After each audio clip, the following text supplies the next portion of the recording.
Hello and welcome to the Rotary eClub of Silicon Valley.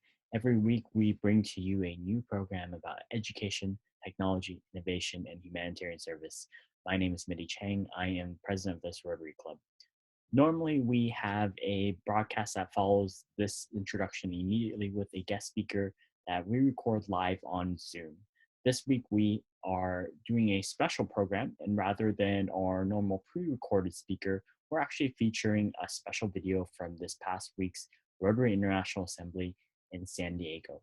The International Assembly is where every Rotary District Governor-elect that starts their term July 1st goes to training that's 538 different districts around the world. So 538 different district governors coming together for a week-long training with inspirational speakers, workshops, and many, many more things. We're excited that we're going to be featuring one of the guest speakers in the video segment that will follow this introduction, and we'll be asking her to actually also come back to our comment section and reply to comments. So without much further introduction, I'd like to introduce our Peace Fellow, who will be speaking to all of you in this video segment recorded at the Rotary International Assembly. And of course, just like with any of our videos, after you are done with the video, we do invite you to leave a comment. Members and guests, feel free to also submit an attendance form if you need credit. And we hope to see you next week as well. Take care.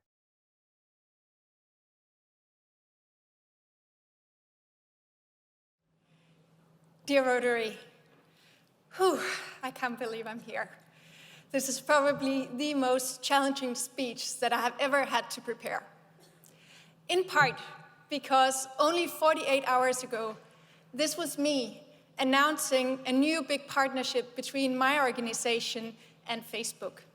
We even had Sheryl Sandberg, the COO of Facebook, come and visit us. Here, she is in conversation with one of my students, Assem, who is a fantastic man from Syria. But I'll get back to more of what I'm actually doing a little bit later.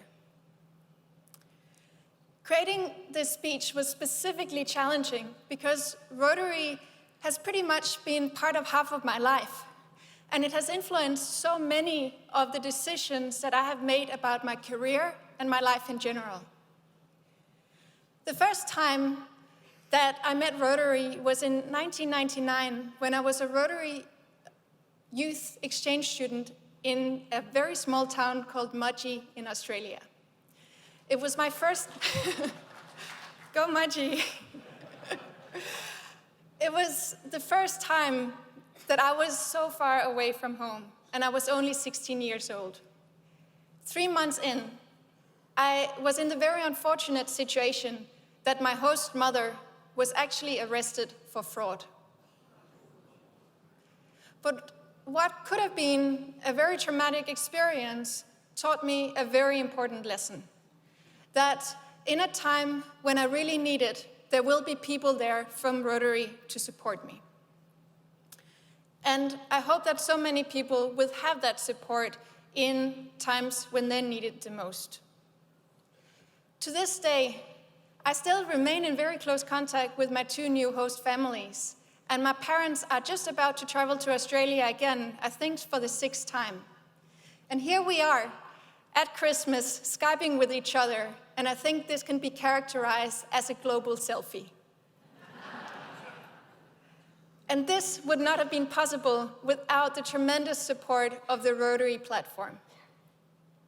Rotary has this unique ability to make the world feel like a small, well, a big, but very close family.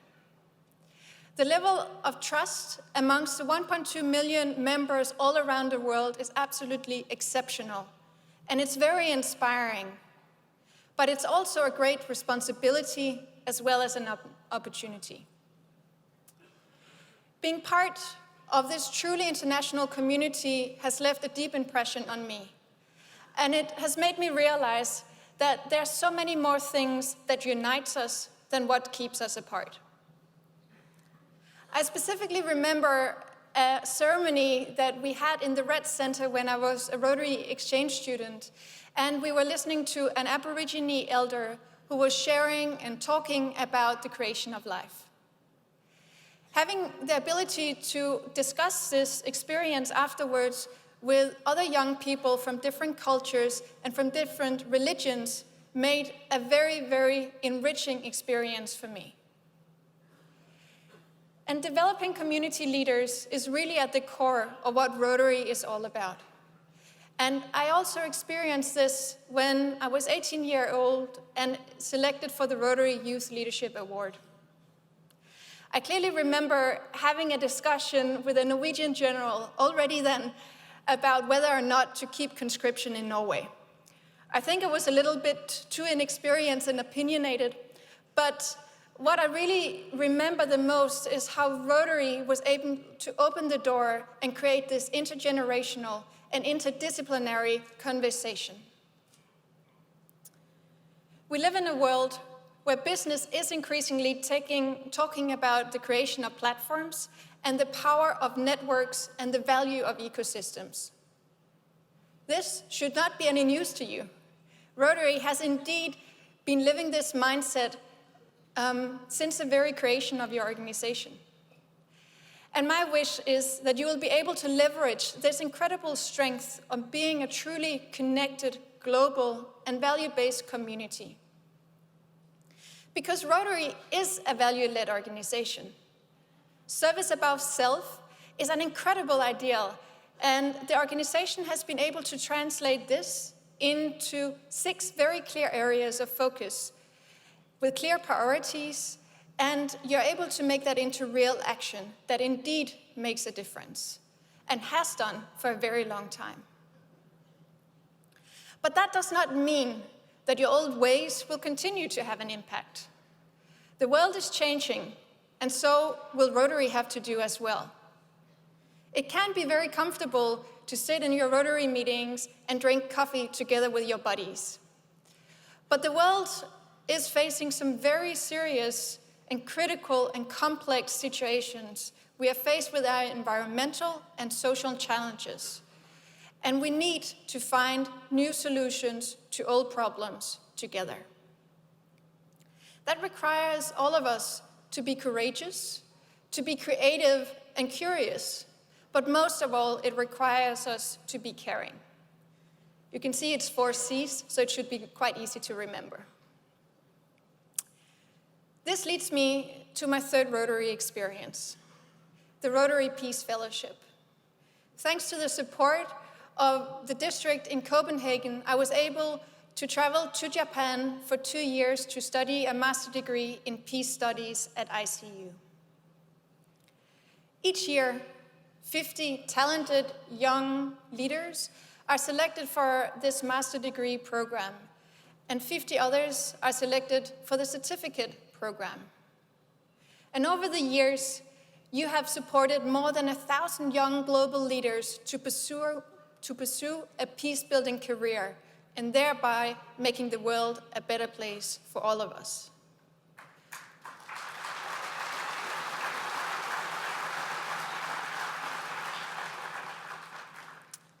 The majority ends up working for NGOs and for government organizations. But as you can see on this chart, we actually spread out. More than 50% are working in other sectors. And this is quite significant because peace building is important in all domains of our life. The Rotary theme for 2017 and 18 is making a difference. And it is certainly worthwhile asking the question, is the Rotary Peace Fellowship actually making a difference?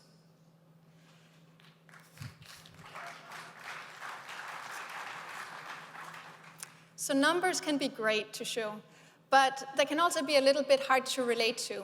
So I therefore asked some of my Rotary Peace Fellow alumni friends to share their stories with me so I could share them with you. And I would like to just show an example of what are people doing after the Peace Fellowship. First, we have Jorge, who is strengthening civil society organizations through his work in the state government in Puebla in Mexico. But he has also become a Rotarian and is an active serving member on the district team board with District Governor Omar Falcon.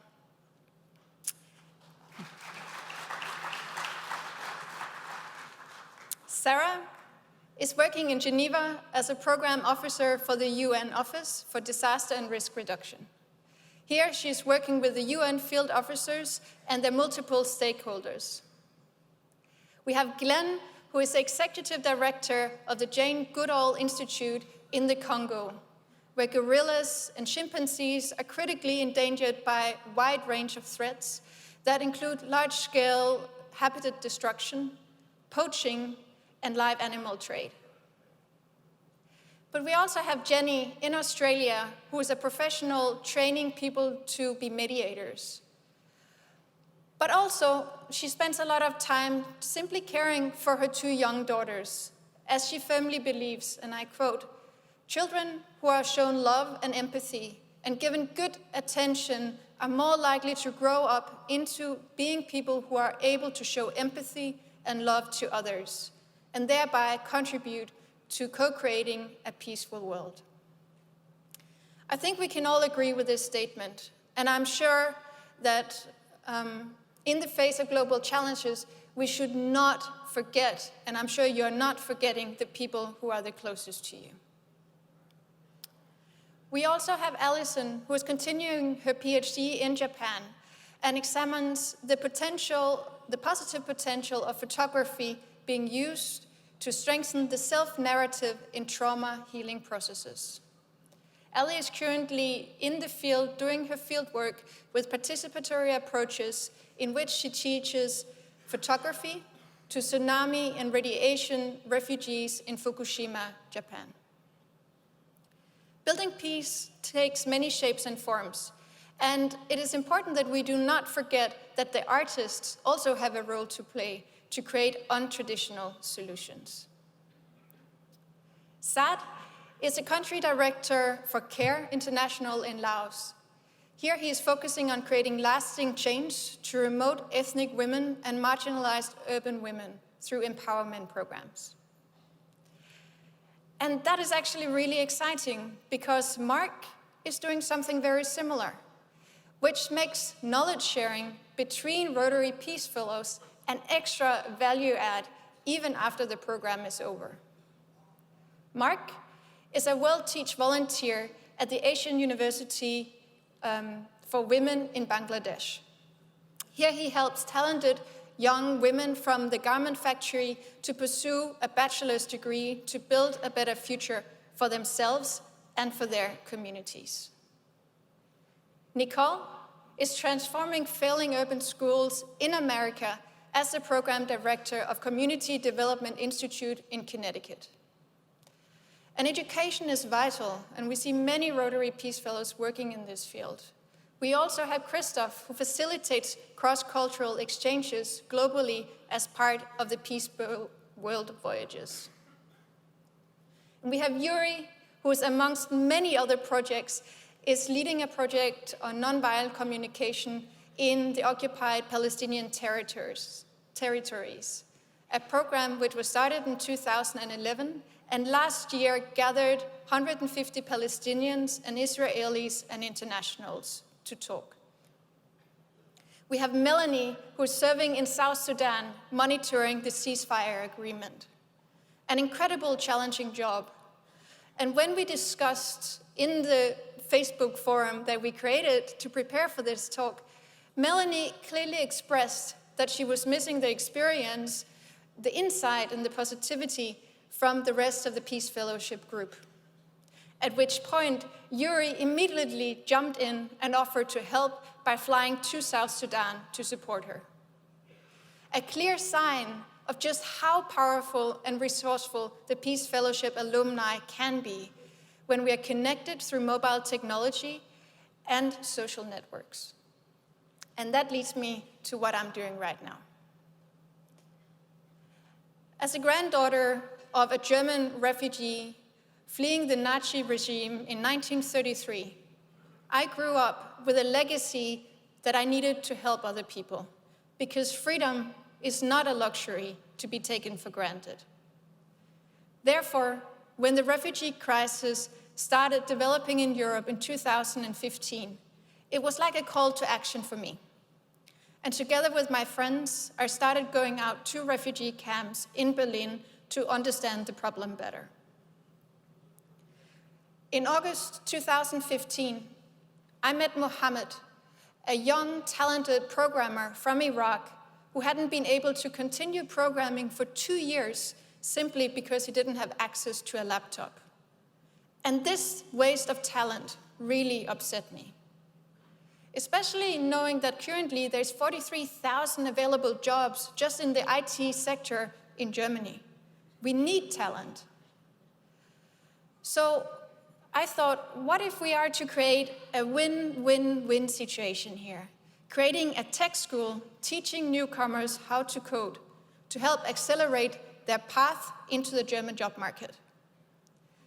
That would help both the refugees, the industry, as well as society, creating an opportunity out of something that was previously perceived as a challenge. In February 2016, we started with our first classes with 42 students. And already then, we had Mark Zuckerberg and his wife Priscilla Chan come and visit the school to talk to our students and exchange ideas about how technology and humanity can be combined. Almost a year later, we are now a striving community of 130 students, more than 100 volunteers, working in 16 locations around Berlin.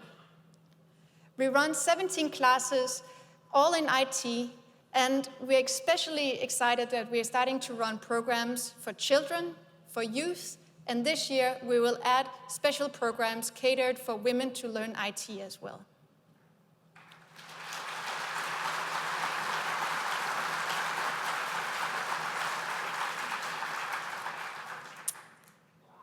With a growing alumni community, we're also starting to see that we are having impact beyond the classroom. We can see that our students are moving on into work, they're building businesses in Germany, but most importantly, they're creating new friendships based on a shared passion for learning and building things together. I feel really hopeful when I look at our incredible students. Sam, who you see in the picture here, is pioneering how 3D printing can be helping in order to create affordable prosthetics for people in the refugee camps. He's also helping to teach our youth course, and in that way, paying it forward. And we have Fadi, who is both my colleague, but he has also created a catering business together with his mother to help empower Syrian women who can't read and write, but who are absolutely excellent cooks. And we have Amadullah, who has great plans to help improve the data security in the Ministry of Finance in Afghanistan, where he used to work before he fled to Germany. He wants to go back and make a difference. We have Omar, Khais, Munsa, and Ahmad in the picture here, who are working on making German bureaucracy a little bit more user-friendly. They're in the process of creating an app that is called Bureaucracy. And German bureaucracy can be a little bit difficult. But this experience, I hope, shows the incredible force of good that technology can be. It can break down borders, and it can bring people together. Our next challenge is to build a model that can truly scale across the world. And I would welcome any Rotary district who would like to join me in this mission to secure better security and education through the use of modern technology. I hope that these examples have clearly demonstrated to you that supporting the Rotary Peace Program and the Peace Centers makes a big difference. But beyond giving money, there are many other things that you can do to create a lasting effect and an impact in your district. I highly recommend partnering up with a local Peace Fellow to support their activities, or to develop a program together or across districts. If this sounds interesting to you, I highly recommend checking out the website Rotary Action Group for Peace, which has a wonderful map that is showing exactly where the Rotary Peace Fellows are and what we are up to. To make it easy, you can also just send an email to Mike Frayne, our absolutely extraordinary alumni coordinator. He will give you an answer within at least a day. Absolutely incredible man. So thank you for this great opportunity and for all the tremendous support that you have given me and the other Rotary Peace Fellows. May you go out and do good, and may there be peace in everything you do. Thank you.